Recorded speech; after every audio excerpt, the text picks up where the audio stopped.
সার দেওয়ার নামে প্রতারণার অভিযোগ সিউড়ি 2 ব্লকের গোয়াল গ্রামে। সরকারি ধার্য মূল্যে সার দেওয়ার নামে 2 ব্যক্তি আসে গ্রামে। গ্রামবাসীদের থেকে আধার কার্ড নম্বর নেওয়ার পাশাপাশি প্রত্যেকের আঙুলের ছাপ নেওয়া হয়, কিন্তু সার দেওয়া হয়নি বলে অভিযোগ। ব্যাংক থেকে টাকা তুলে নেওয়া হতে পারে বলে আশঙ্কা গ্রামবাসীদের। বলে ন্যায্য দামে সার পাবেন। কজন ছিল ওরা? 2 জন। শুধু বাল্ব ফ্যাক্টরি? শুধু বাল্ব।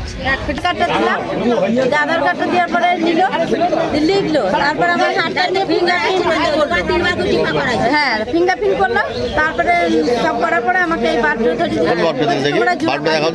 পাবে এই বাল্ব। আর সার দিল না, কিছু দেয়নি।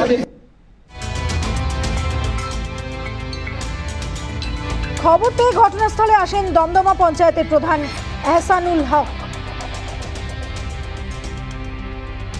এদের কাছে অসাধু ব্যবসাদার কিছু এসে এই যে মেশিনটা দেখছেন, এই মেশিনে তাদের আধার লিঙ্ক করে এবং তাদেরকে বলে যে এটা আমরা কোম্পানি, জোড়া কোম্পানি থেকে আসছি, আপনাদের আধার লিঙ্ক না করলে জোড়া পাবেন না। জোড়া মানে স্যার 49 জন এসে তারা আধার কার্ড দিয়েছে এবং লিঙ্ক করেছে।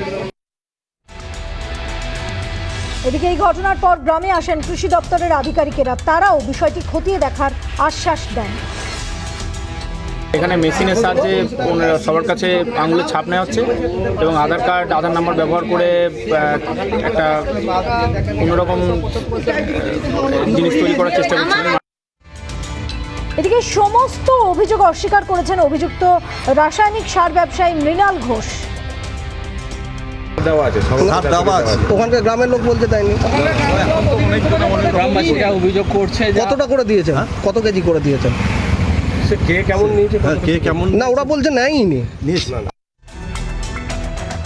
মনোরঞ্জন চ্যাটার্জি রিপোর্ট, রিপাবলিক বাংলা।